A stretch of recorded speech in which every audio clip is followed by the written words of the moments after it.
emotionally invited, so call me back. Okay, I love you. Bye.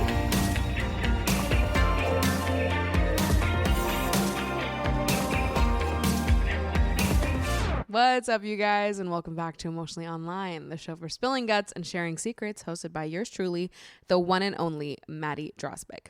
My co-host has just arrived. Her name is Mango the Gooey Girl. We are besties, and we're here to bestie it up and have a little sleepover. A little quality time, just two girls, one of which has conjunctivitis. She's the girl that has conjunctivitis, not me. Mango, she's a conjunctivitis girl. What can she say? Mango had conjunctivitis when I adopted her. The pictures that I saw of her before knowing that she was the one, she was literally crusted over. Like her eyes were not looking good. So she's had conjunctivitis a few times since I've had her. I feel we're very used to it by now. It's been like a year since she had it last. So she's been going strong, but she's back. So if she looks a little squinty to you video viewers, it's because my girlie has pink eye. Every time she has conjunctivitis, I show her that picture of Justin Bieber that's like, I have conjunctivitis.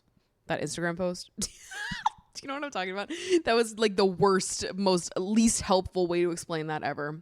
Anyways, I just want Mango to know that it's very normal and that lots of sexy, beautiful people get conjunctivitis sometimes. And that's just how it is. It's a beautiful Tuesday afternoon when I'm filming this in New York. I'm going to see Bottoms tonight at Alamo Drafthouse with my friends, and I'm so excited. Bottoms is probably the movie I've been second most excited about this year, only behind Theater Camp. So for those of you that are still confused about my sexuality, that's on you, babe. She's got purple hair, a nose piercing, and the movies she was most excited about this year were Theater Camp and Bottoms. Let's be serious. Oh, God, I'm kidding and joking. I literally said that I ate pussy before, and people were like, so she's straight, right? I'm having a hee-hee and a ha-ha, okay? I know that people want me to talk more about bisexuality. I've heard it. I've seen it. And maybe I will someday. I don't know that I feel ready to talk about it on the internet yet. I'm baby still, you know, she's just a little baby. And yeah, I don't know. I'd love to talk about it someday. It's something I'm exploring within myself and something I'm definitely more comfortable with offline than I am online. I think talking about it online is just like a whole different beast to be comfortable with. So I don't know. I'll talk about it more someday. But, yeah, that's funny. Where I was like literally talking about it, eating pussy, and people were like, she's straight. She's for sure straight. And I'm like, okay. Yeah, right, guys. I don't know how much clearer I can be, but cheers to that. Can we crack open this Diet Coke?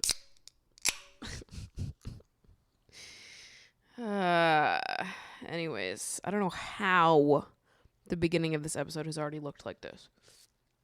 I also would like to talk about bisexuality, to be fair. I have so much to say. This is not what this episode is about. I don't know how I'm getting into this right now. I also have so much to say about bisexuality, my experience with it, why I don't feel totally comfortable talking about it on the internet. I would love to talk about all of it someday. Today is not that day. And I don't know when that day is going to come. It might be a year. It might be 2 years. It might be a month. I don't know. I do not know these things about myself just yet. I don't know when I'm going to feel comfortable telling you guys about everything. But I hear you. I hear and I see your comments about wanting to know more. The curiosity. I get it. I would be curious too. So I hopefully that squashes any of you that still are confused about my sexuality. We're all on the same page now? Cool. We can talk about it at a later date. Amazing. Glad I got that off my chest at the beginning of this episode. I feel like I should record the podcast every Tuesday because Tuesdays are when I do therapy, and I feel like I'm just primed to get into it after therapy. Had a great call with my therapist. It was amazing and wonderful. And you know what? I feel like sometimes I'll have a therapy session and it's not that I learn something new, but you know when you sort of forget something about yourself or you don't even realize that you're doing it, and then your therapist is like, oh, you're doing it again. And I'm like, holy shit, you're right. I was doing it again. Because I think I forget that I'm a people pleaser a lot frequently I forget that I'm a people pleaser. And this is all connected to like the part of me that's also a planner and an organizer and a people pleaser. Like these are all interconnected, right? All these aspects of myself. And anyways, I was talking to my therapist, just being like, oh, I'm stressed about this, this is going on. And she was like, you do know that you can say no. Just throwing it out there. You are allowed to say no, and someone else can handle that. You don't have to be everything for everyone. And I'm always like, you know what? And I know that, and I've learned this, and yet I still try to be everything to everyone because it feels so hard to be like, no, I cannot. I am doing too much. I have to say no to this. I have to, say no to this opportunity. I have to say no to helping this person. I have to say no to going out and doing this thing because I have to do something for myself instead. It feels hard to me to disappoint people. It actually feels painful. I cry about disappointing people all the time because it hurts my feelings to know that me saying no and setting a boundary could possibly be hurting someone else's feelings. I understand that that's not my responsibility to hold space for that all the time, and that at some point I just have to put my hands up and say, I can't do everything for every single person, and other people need to figure it out for themselves sometimes. I can't do everything, okay? People can problem solve for themselves and come up with their own solutions if I can't do whatever I'm being asked of me. It doesn't even have to be that big a stakes a thing. Like if somebody asks me to hang out and I say no, I don't have to feel bad for that. They can go invite someone else, right? They can problem solve in that way. Or it can be bigger things. I don't know. It was a nice reminder today for my therapist to be like, you know what? You are allowed to say no. And you are allowed to just let other people worry about themselves and take care of themselves and figure out their own shit. And you don't have to be everything to everyone. So it was a good therapy call. It was a reminder that I needed. And maybe it was also a reminder that you needed. So this is why I'm sharing it. And it was just overall, it was a good therapy session. I feel excited for the week, for the things that I'm focusing on and working on right now. Right now I'm focusing on like going through all of my routines and things that I'm working on, and just trying to get clear on what I care about the most, what habits and routines I want to prioritize, and just make a better schedule for myself. And something that I think I'm going to incorporate into my week is Passion Project Fridays, baby. The name doesn't quite roll off the tongue, but that was the name that I came up with for it. Passion Project Fridays. And basically, I'm going to dedicate every Friday to working on something or doing some type of activity for myself that serves no monetary purpose and is just solely for fun. So like, for example, I have this idea for a photo series that I want to do, and I've been working on it just like in my notes app in my phone every time I'm like in an Uber or something, and I'm like, ooh, I should brainstorm on what this is and what that is and whatever. And I haven't had time to like really dedicate to it because it's not a priority. Obviously, it's just this concept I have for a photo series that I think would be really fun. Obviously, I could share it out on Instagram, and I probably will once I make it. But it's like I wouldn't make money off it anyways. They're just Instagram posts. But yeah, I just never make time to do fun things like that because I just don't have all the time. I've got 2 screenplay concepts that I kind of want to spend some time writing. I've been talking about how I wanted to do poetry more and get back into writing. So Fridays would be a good day for me to do that. And also other things like finding like a cake recipe online that I'm interested in baking. Friday would be a great day to do that. Everyone's been sending me that romance bookstore that just opened up in Brooklyn, and that would be a great little daytime activity. Go visit this bookstore, check out all the romance novels they have, go to the park and read for a little bit afterwards. Like, that would also be something appropriate that I could do on a Passion Project Friday. It's really just meant for the things, the creative and like solo things that I want to do that get pushed to the side or not prioritized as much as the other things that I have to do that I'm contracted to do. the stuff that pays my bills. I want to make time to work on other creative projects as well, just because I think it makes me feel good.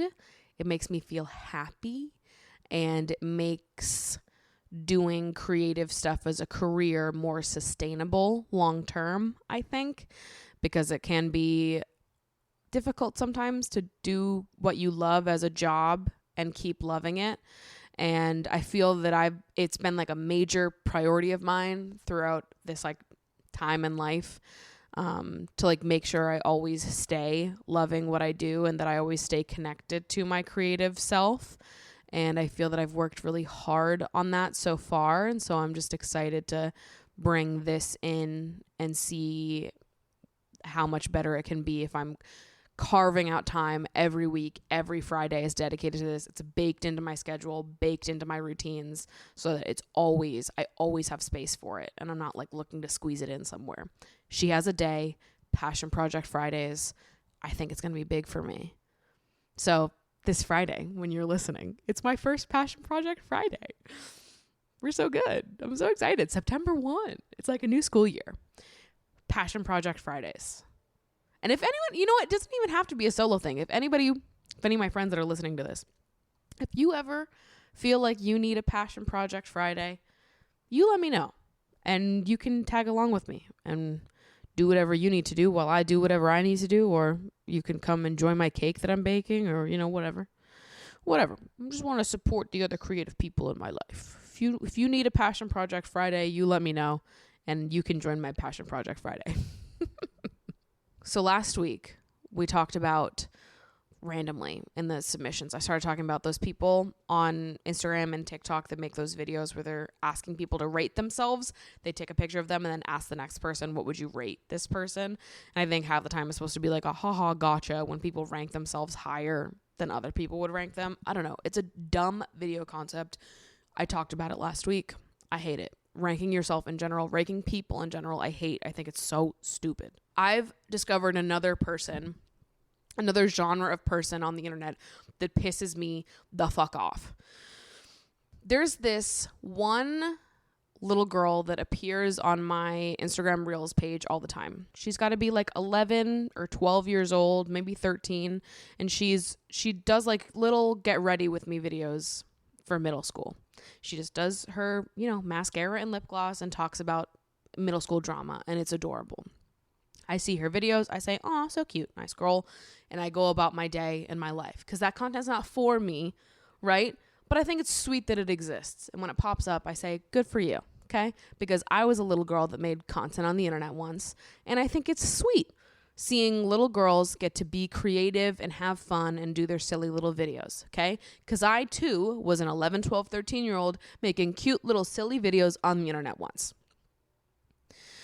What pisses me off is that this week I looked in the comment section of one of those sweet little innocent videos, and it was a bunch of adults being like, "Why are you on here? Delete your account. Get off the app. Why is this baby putting on lip gloss?" And it's like, you guys are so fucking annoying. Like, genuinely, you're so annoying.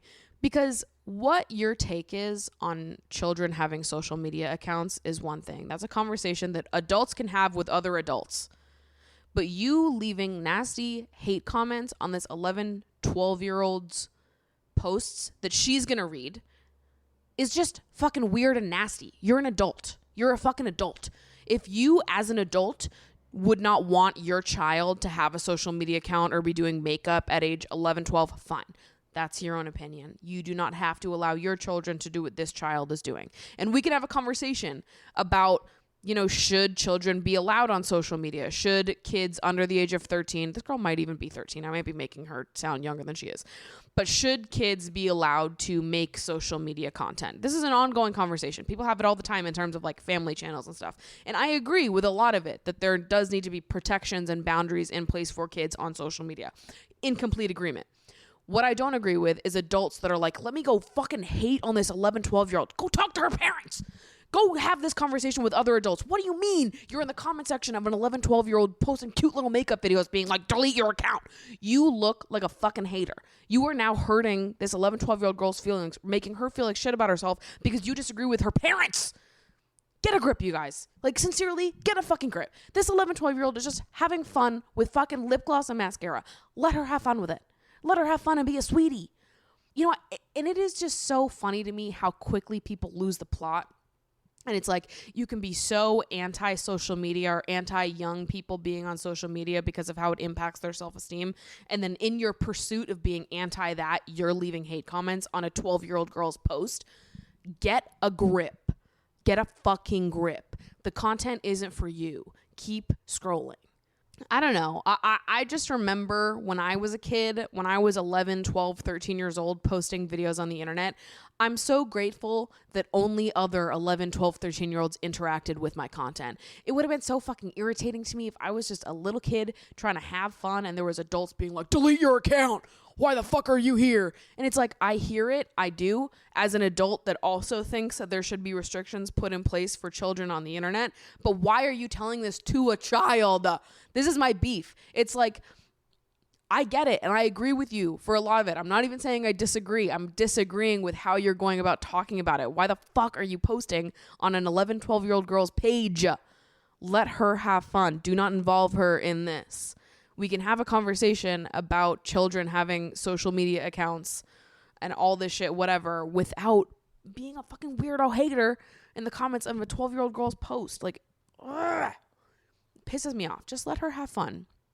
And let other 11, 12-year-olds comment on the posts and have a good time being 11, 12-year-olds together. Like, I think children should have a separate internet. I do. Because adults are weird. You guys are the weird ones. You guys are the fucking weirdos. You make it weird all the fucking time. Let kids be kids and have fun with other kids. Oh, God. I can't deal with people thinking they are the good guys while actively being the bad guys. It's like, it sends me because these people they get on their high horse being like, yeah, I'm going to comment on this 12-year-old girl's post telling her she needs to get off the internet and I'm going to feel good about it because kids shouldn't be on the internet. And it's like, you've lost the plot. You've sincerely lost the plot. You can hold that opinion without bullying a 12-year-old. And you're a weirdo for that. Sincerely. Seek help. Oh, and you know what? While I'm at it, another group of people on the internet that I can't fucking stand are course creators. People that hop up on the internet and they're like, I made a course to teach you how to get followers and make money on the internet. And the whole course is essentially make a course. In the course, they tell you, would you like to know how to make money? Make a course. And it's like, do you people even know what you're talking about? Do you people even have the expertise to be able to share anything with anybody about growth and starting a business on the internet? Or are you just scammers? Or are you just straight up scammers who are like, I made a course teaching you how to get money. And then the course is just like, step 1, create a course.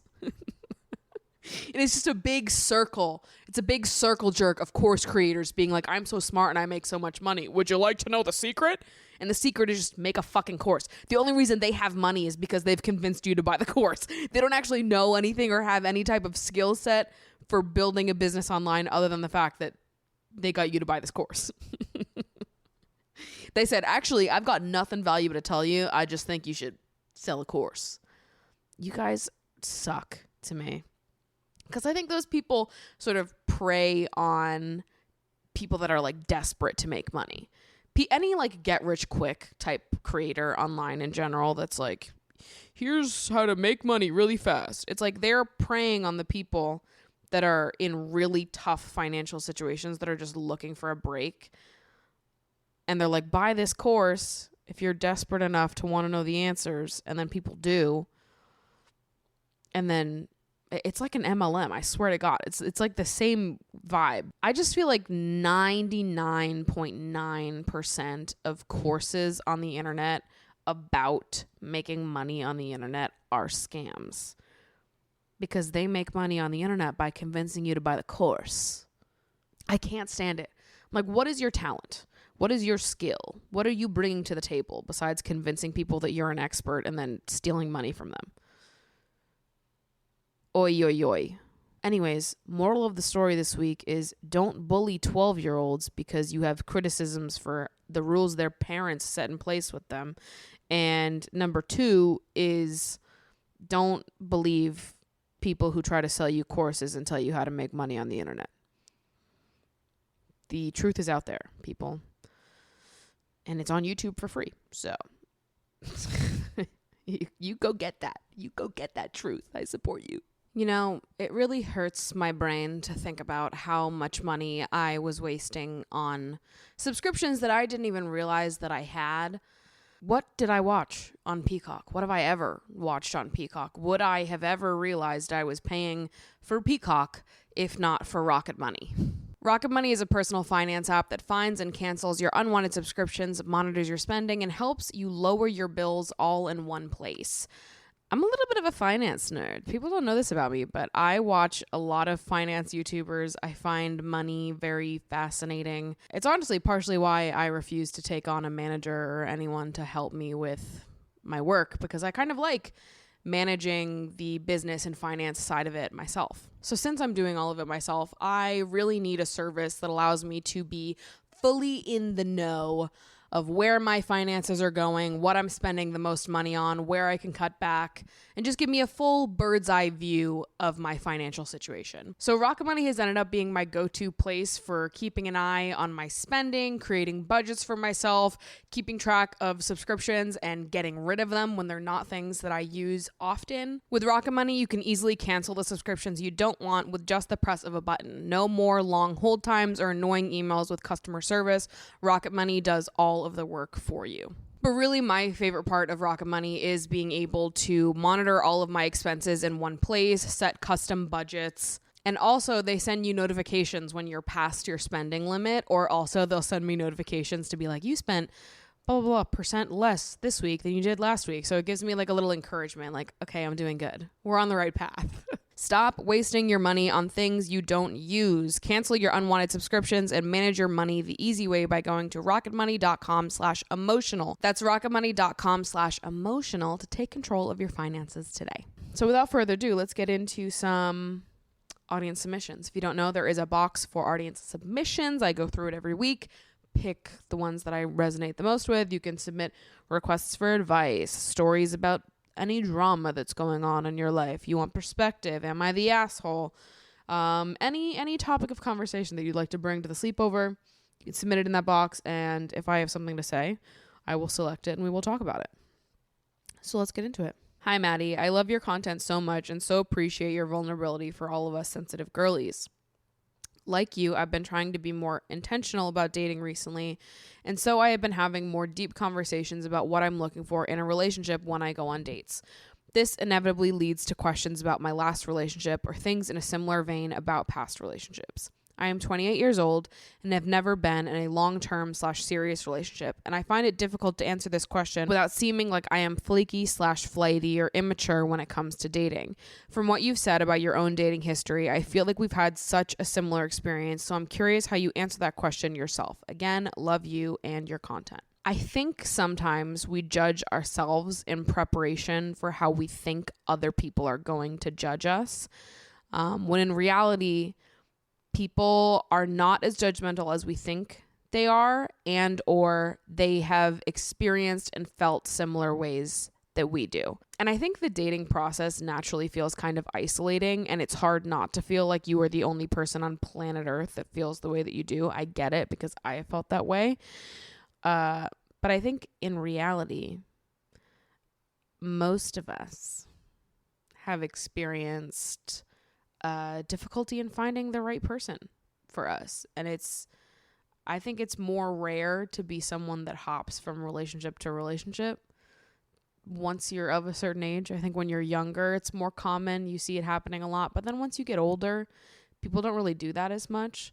So and this is something I have to remind myself of as well, because I've definitely felt the way that you do before, where I've been like, God, is it embarrassing to say that I've never been in a serious long-term relationship? Like, are people going to think that that's a red flag, or they're going to think that something is wrong with me and that's why I haven't met someone? But I think that's more our own insecurities speaking rather than something that's rooted in truth.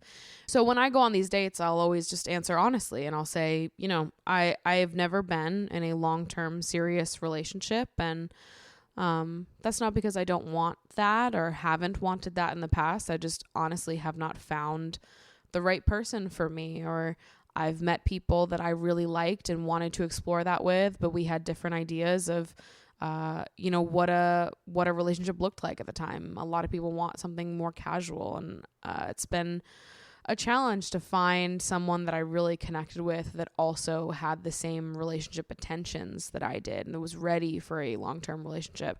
And I think most of the time, I mean, every response that I've ever gotten to this conversation is people being like, yeah, absolutely, I've felt the same way.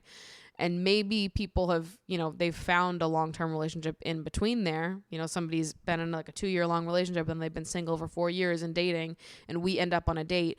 Even if they had that 2-year-long relationship, they're still going to be able to understand what it's like dating in this day and age, especially like, I don't know, in a place like New York where it feels like access to casual relationships is like so readily available. I mean, this is everywhere really, but it's like access to casual dynamics is like so easy, and people are one swipe away from, meeting someone they can do that with.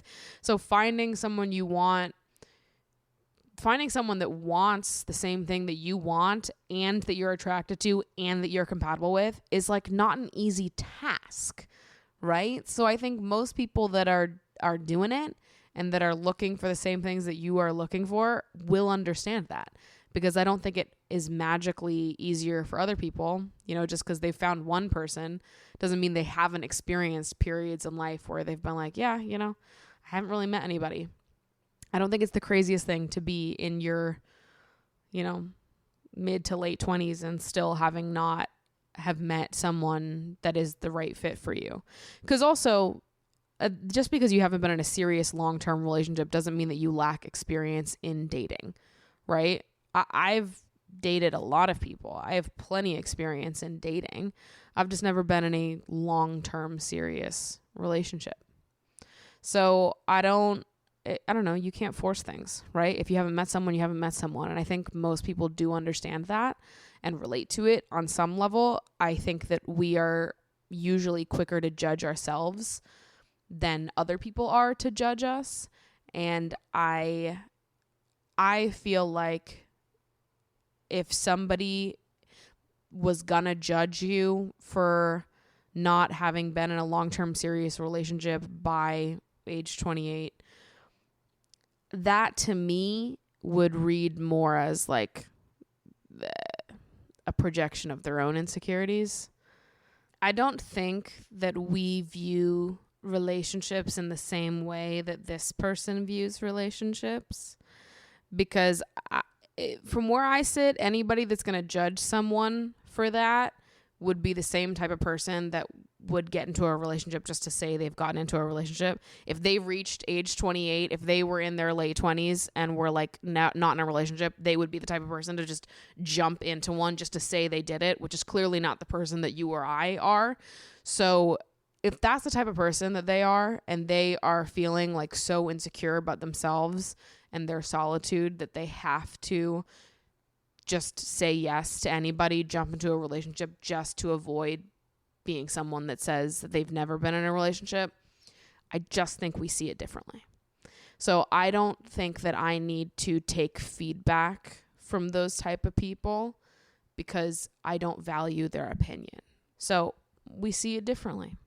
I don't, I wouldn't want to take advice from someone who thought that it was a bad thing to be single if you haven't met the right person, right?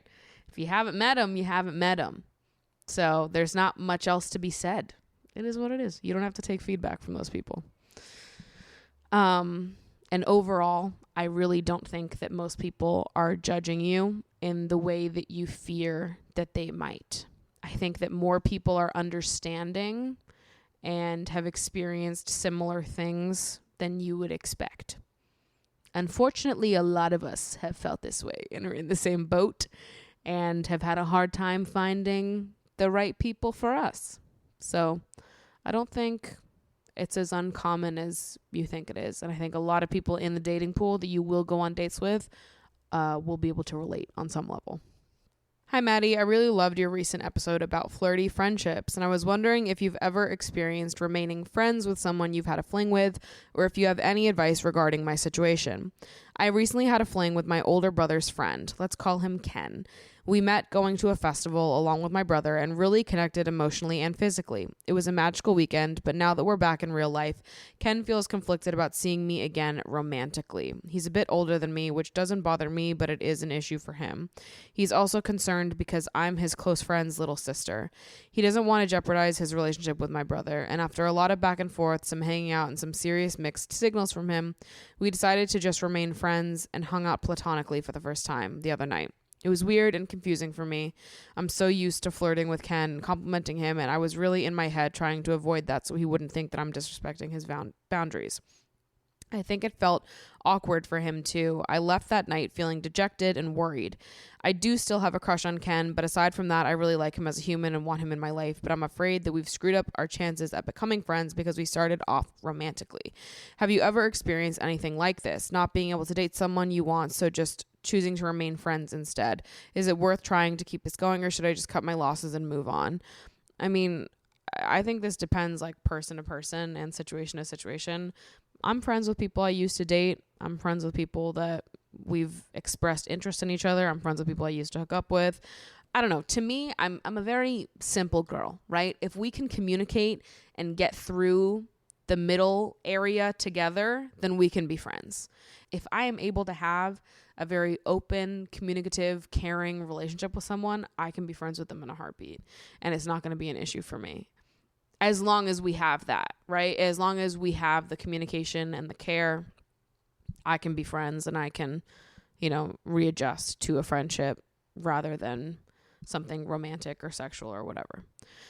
But I've dated and hooked up with a lot of people that there was no world where we could have been friends afterwards. And I think for me, it has a lot to do with like the maturity and communication of the other person, the ability to have open conversations, say everything, hold space for each other, and then sort of, just set expectations for what things are going to be like moving forward. If we're going to be friends, what does a friendship look like for us? And like, what is like both of our actual interests in being friends with each other? If the romantic and the sexual is stripped away from this relationship, like, do we have a friendship? Or was this really all romantic and sexual? Because maybe it is, right? I think you have different types of connections with different people. And the people that I have had romantic or sexual connections with that I also had a friendship with, and they are good communicators who clearly care deeply for me, we have been able to have fine friendships, and it's not a big deal, right? But it's a type of person, and it's a type of relationship, a type of connection. Not everything's going to be like this. 95% of the people that I have dated and hooked up with in my life, over the span of my life, we are not friends, right? It's absolutely not going to be every person you date and hook up with that you're going to even want to be friends with afterwards, let alone can.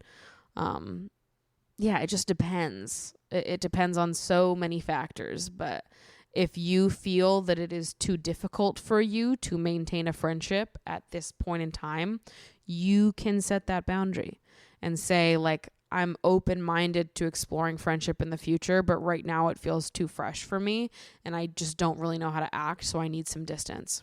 That's fine, right?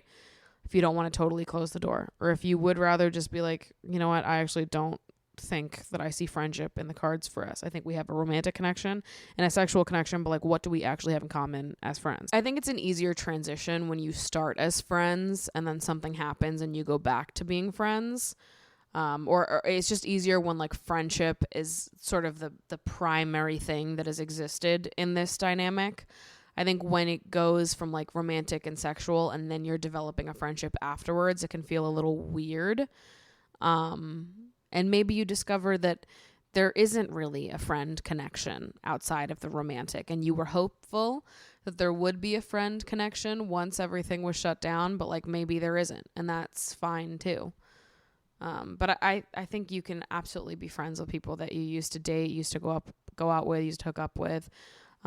It's possible. It takes a special kind of person, it takes a special kind of dynamic, and it takes someone that you genuinely have a connection with outside of the romantic and the sexual. And maybe you find out you don't have that.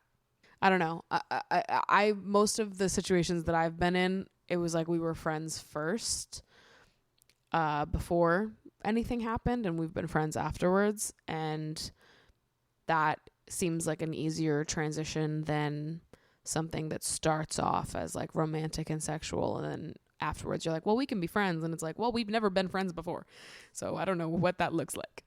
And maybe you'll be able to discover what friendship looks like, and maybe you'll discover that friendship isn't in the cards for you guys. Either way, that's totally fine. I think you just have to give yourself grace in the in-between period when you're figuring it out, because it is a little weird at first. And if you discover that it's just too much for you, and starting a friendship right now is not in the cards, and it just feels like a lot to hold emotionally because you do have a crush on them and it's not going away, and you just feel like it's a lot to hold space for, that's also fine. So Godspeed and good luck to you. Hi, Maddie. My best friend just got her first boyfriend, and I'm kind of struggling with the fact that I'm not number one in her life anymore.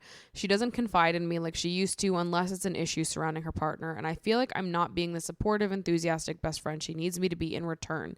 I'm young and have absolutely no dating experience, so I feel like my advice is lacking, and I'm scared that her boyfriend won't like me and it'll tear apart our friendship. How can I be a more supportive bestie when we both seem to be on such different paths? Number one, I think the first thing I want to say here is that I don't think that the best friend and the boyfriend ever compete. And maybe that's a hot take to some people, but someone that I'm pursuing as a partner is not competing with my best friend for like importance in my life. It takes a village, people. Okay? You need different people for different things. Your partner cannot be your everything, cannot fulfill every role. The same way your best friend cannot be everything, cannot fulfill every role. We have a ton of people in our lives that fulfill different roles, that give us different things, and that's how it should be. It takes a goddamn village. All right? My best friend is so important to me. Nothing in this world could replace her or change the way I feel about her. She is so important. She is my fucking bestie. We went through girlhood together. We are together till the end. Okay, ride or die. A partner is never going to be able to replace the position that she holds in my life, is never going to be able to replicate the things I get from our friendship. It's just a totally different thing. They're not competing with each other. They're fulfilling two totally different slots in my life, right? My partner gives me things that my best friend can't give me, and my best friend gives me things that a partner can't give me. And it is just two totally different roles. I hate the idea that a boyfriend and a best friend are competing for something, because in my brain, it's just, that's not how it is. You know, like my best friend is my number fucking one. The same way that when I have a partner, they will be my number fucking one. And y'all are teammates. Just want to make it totally clear. Y'all are fucking teammates. You are not competing for a number one spot here. You're both in the number one spot. And you better just, nobody's competing for anything. So you better get along, because that's number one and number one right there. Okay. You're sharing a bunk. So get cozy. And yeah, I don't believe that the best friend and the partner should have to compete in any way. I think that they're fulfilling totally different roles. They're in different. It's just different. And it doesn't need to be a competition. I think it's unhelpful to view it that way. If you feel like your best friend has entered a relationship and has started prioritizing your friendship less and less, that's something you can have a conversation about, right? I've had that conversation with friends before, and it's been a wonderful way to open up and to get closer with those friends, right? Like to tell your friend, I love you so much and I value our friendship so much, and I just miss you. And I feel like I haven't seen you as much, and I get that you're in this new relationship and that's so exciting and I'm so happy for you, but I also just miss my friend. And to be vulnerable and open up that conversation, in my experience, it's only led to closer and deeper friendships. And I think 9 out of fucking 10 times your friend will be like really grateful that you opened up the conversation and allowed them the opportunity to strike a better balance, because assumably your best friend doesn't want you to feel neglected as their best friend because you do fulfill different roles and you're not competing and they don't feel that way. So why would they want you to feel less? I don't know. Not everyone operates this way. I know. Don't I fucking know it? But this is how I see friendship, and that's just how I think it should be. So I personally think it's always good to open up a conversation about those things and lead with love and care in your heart and just be honest. And I think the other part of this about you being young and having no dating experience and feeling like your advice is lacking, number one is that I feel like a lot of times when you're confiding in a friend in something, they're probably not even necessarily looking for a solution or advice, right? People a lot of times just want to talk to get something off their chest and like sit in it and have someone to sit in it with them. When I am opening up to my friends about something I'm going through, I'm not telling them because I assume they'll have a solution for me. I'm telling them because I want someone to sit in it with me and listen and just be able to have someone that is sitting and trying to understand me and showing me softness and gentleness and care in a time where I'm confused or feeling conflicted or whatever's going on. I'm not looking for solutions. I'm just looking for someone to sit with me and be a friend and, you know, just be there, be present. It's not always about what you say. It's more about how you listen. And I don't think we always need to know exactly what to say or what advice to give, because that's not why our friend is telling us, right? They're telling us because they want to just sit in it together, to just talk through it and let them come up with their own solutions. Or if you have an opinion, share it. If you have a thought, share it. I don't think that you having a lack of experience necessarily means that you're not allowed to have an opinion. But if you don't have any advice to give, if you don't have anything to say, I don't think that's a bad thing, because I don't think that's always the reason why we share in friendships. And you also said that you're scared her boyfriend won't like you. So that also tells me you haven't met the boyfriend, which I think could also be making this like tougher and feel worse. Because I mean, like I said earlier, the boyfriend and the best friend are on the same team. So you got to meet the boyfriend. And I think it would feel a lot better once you do meet him and get to know him and suss out the vibes, right? Because that's probably not the case at all. And I think it's probably that you're taking things more personal than it should be or than it really is. And if you just had an open conversation about it, met the boyfriend, spent more time, you'd see that your spot is not up for competition, that you haven't been kicked out. And maybe more of your friend's time is going to this new relationship right now, but that doesn't mean it's always going to be like that. And you can definitely have a conversation about it and just open up the floor in that way. Hello, Maddie. I'm a frequent listener. I love the podcast. I recently watched one of your podcasts where you said that you think ghosting after a first date is fine, unless I totally imagined that.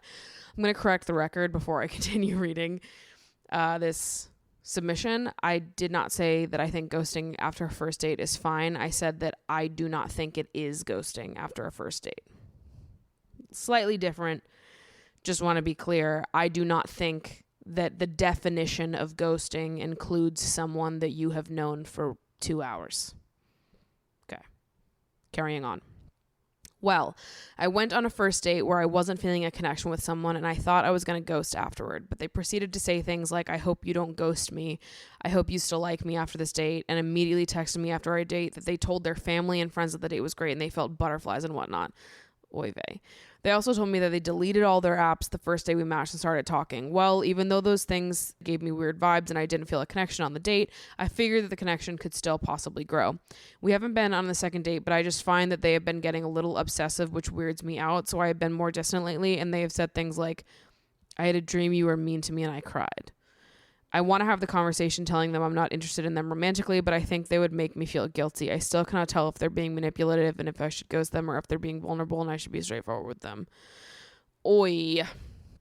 Yeah, it's a little love bombing, isn't it? Going on one date with someone, spending 2 hours with someone is not enough time to know that you want to be with someone, is not enough time to know that you want to invest in someone. To go on a date to go on one date, to spend a few hours with someone and have them immediately text you like, oh, I deleted all my dating apps and I told my family and friends that the date was great and I felt butterflies and I hope you don't ghost me and I hope you still like me after this date. They are extremely insecure. And this doesn't sound like a person that should be dating to me. This sounds like a person that should be talking to their therapist about why they feel the need to like pour themselves into and invest in someone that they do not know. You're a stranger to them. And it's really hard because obviously you feel uncomfortable with this, as anybody would, because it is uncomfortable when a stranger is treating you in a way that is like unrealistic. It doesn't match with the amount of time you've spent together. You are a stranger. And on top of that, you don't feel a connection. And this is just like really fast, really intense. It went from 0 to 100 and you weren't even sure that you wanted to get in the car and start driving. So I totally get why you're feeling a little stressed out and overwhelmed, and why you feel like you don't know what to do. And I also understand why you feel sort of stressed out to even have the conversation that you're not interested, because they would make you feel guilty. I get it. Here's what I would do. You don't have to do what I do, but this is what I would do. You can take this as you wish. I think not texting someone after a first date, if you're not feeling it, is fine. I don't consider that ghosting. But if this person then texts you and asks you out on a date and starts having a conversation with you over text again, I would never leave someone on like red. If we're after a first date and neither of us text each other and we never speak again, cool. That doesn't count as ghosting. If I go on a first date with someone and they text me saying, hey, I want to go on another date, does this day work? I'm never going to be like, never respond to that person ever again. My response is always the same though. It's, hey, I had a lovely time on our date, but I am not feeling a romantic connection here. So I don't think we should go out again, but I really hope you find what you're looking for. Boom. Move on with my life. I always think it's better to like say something if they're asking you out. If it's like a mutual, we don't text each other after the first date, that's cool. I don't think there needs to be a big like, I'm not interested conversation. But if they're asking you out and you don't want to go, I think you should tell them no. Just be clear and be straightforward. This person is a stranger to you. You are not responsible for their emotions or how they're processing this. So all you can do is tell them that you're just not really feeling a connection, but you hope that they find what they're looking for and move on. And if they have some type of reaction to that, you don't need to be responsible for it, right? So if they're gonna be angry at you or try to make you feel guilty, this is a stranger and you can block their phone number, right? Be honest and straightforward, show up as our best self and just try to be as kind as possible. And if someone else has like a weird guilt trippy reaction to it, this person is a stranger and you can block them because you don't owe them anything. You were kind, you were straightforward, you were honest. If they want to make you feel bad for that, the stranger that they've known for 2 hours total, that's on them. Right? Like it shouldn't be this big a deal after knowing someone for such a short amount of time. And if it is, that's not your burden to carry. All you can do is be kind, be nice, show up as yourself, be honest, and how someone reacts to that is none of your fucking business. So we can hope that they respond positively and they're just like, no worries, thanks for letting me know. But if they respond negatively and they want to dump on you or make you feel guilty or make you feel bad for not being interested, we are allowed to disengage and just block their number and be like, I don't know this person. So I've done what I need to do to feel good about myself. I've been straightforward and honest. I've told this stranger no. And if this stranger cannot take no, then I will just block their number. We can't do everything for everyone. Full circle moment we're having here, isn't it? You can't save everyone. You can't make everyone feel good. If you don't feel it, you don't feel it. You can't force yourself to feel it. And it's also not your responsibility to help this stranger process how they feel about being rejected. So I will leave I will leave it at that. And I really hope the conversation goes well and that it is easier than you are anticipating that it will be. And with that, we've reached the end of our episode. I'm going to go eat myself a little snack and then go watch Bottoms. Fuck yeah. It's a good day to have a good day, people. Thanks for hanging out with me. I love you so much, and I will see you next week. Bye.